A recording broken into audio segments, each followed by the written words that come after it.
Well, the order in which we introduce things in this course, in your textbook, the way I teach it, is all designed to be in a somewhat logical progression of steps. You know, we've solved linear equations, we looked at fractions, how to clear fractions. We even looked at dividing by zero. Now it's all going to kind of come together in this problem. And because here's a problem with, as we'll find out, has no solution to it. And so let me just work it and we'll talk about it. I think it's a very interesting situation. All right, let me to read it real quickly. It's 2x over 2x minus 5 plus 7 equals 5 over 2x minus 5. And I'm going to begin by using parentheses.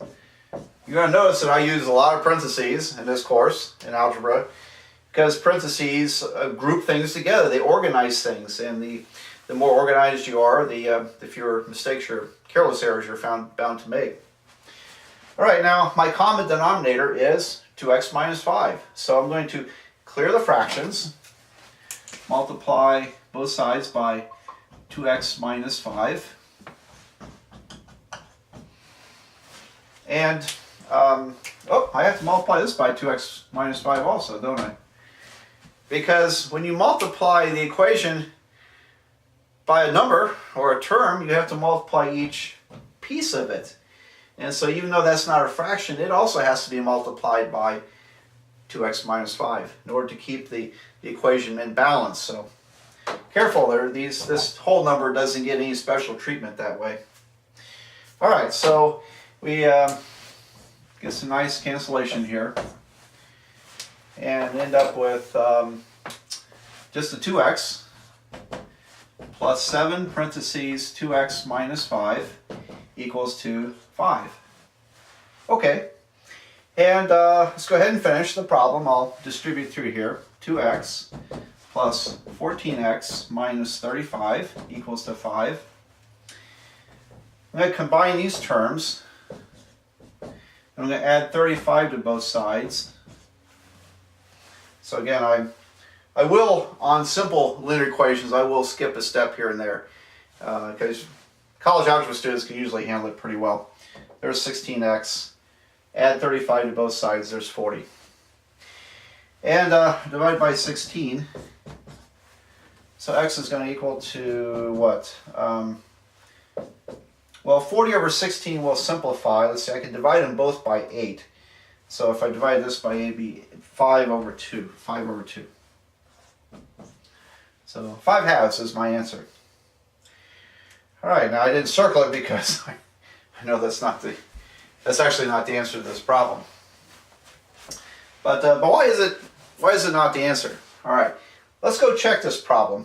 And I need to make room. So we'll check this problem. And I have 2 times, let me mark this as a check. 2 times x, 5 halves, over 2 times 5 halves minus 5, plus 7 equals 5, over 2 times 5 halves minus 5. So I did, it's a little cluttered up there. I did go back to the original statement of the problem, the stuff in blue, and replace the x's there because it only makes sense to check the beginning of the problem. All right, now interesting things happen here. These 2's will cancel, those 2's will cancel, those 2's will cancel. I end up with 5 over 5 minus 5 plus 7 equals to 5 over 5 minus 5. And look what we have. This is 5 over 0 plus 7 equals 5 over 0. So, red flag should come up and say, wait a minute, I got division by 0. So the answer we got in this problem, when you plug it back in, you get division by 0, which is impossible. In other words, that's not an answer that leads to any kind of correct arithmetic. And so what happens here? Well, this is a problem with no answer. It's no solution. So we need to write that conclusion. I'm going to cross out my answer here and write No solution. So be sure to write your conclusion. Don't expect me to read your mind because I won't. Show me that you know what you did, know what you're talking about.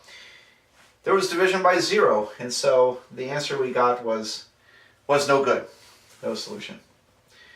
All right, so there you go. So that's one of those crazy problems I've mentioned earlier that has no solution. And in fact, if you were to graph both sides of this, if you set y equal to the left side and y equal to the right side, you're going to get some strange shapes, some strange geometry, but they'll end up being sort of parallel and never crossing one another. And so you do end up with something that geometrically will not intersect. All right, now here's a big question I'd like to ask. And if you've read my book, you've seen the answer. And again, you should read my stuff probably before you watch the video. But yeah, the question I'd like to pose is, wait a minute, I got an answer and it's wrong. So where did I go wrong? There has to be a mistake here, right? So I erased some of my steps, but you know, in a regular class, I have all those steps up there on the board, on the big board, and I asked, well, where's my mistake? And I think I've only had 1 or 2 students actually find the mistake in many years. And they'll say, well, there's no mistake. Well, so I guess there is, because I got an answer and it's wrong. It doesn't work. There had to be a mistake. And it's kind of subtle. But if you look here carefully, here's the mistake. It's the very first step up here. Because without realizing it, if you put 5/2 up here, you're multiplying by 0.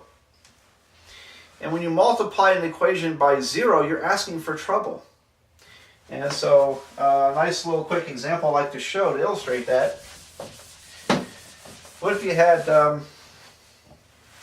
something that's totally wrong? How about 3 plus 5 equals to 17? All right. Obviously wrong. But if I multiply this equation by 0, then it becomes correct. So there's a rule that I think tends to get overlooked, because you get so used to being able to do anything to an equation as long as you do it to both sides. You know, the kind of mantra is if you do something to one side of an equation, do the same thing to the other side, things will be hunky-dory.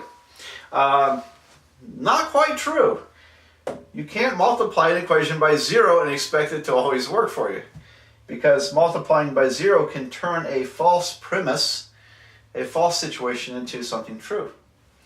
And so in essence, that's why that didn't work, because the answer I got meant I was multiplying an equation that couldn't be solved by 0.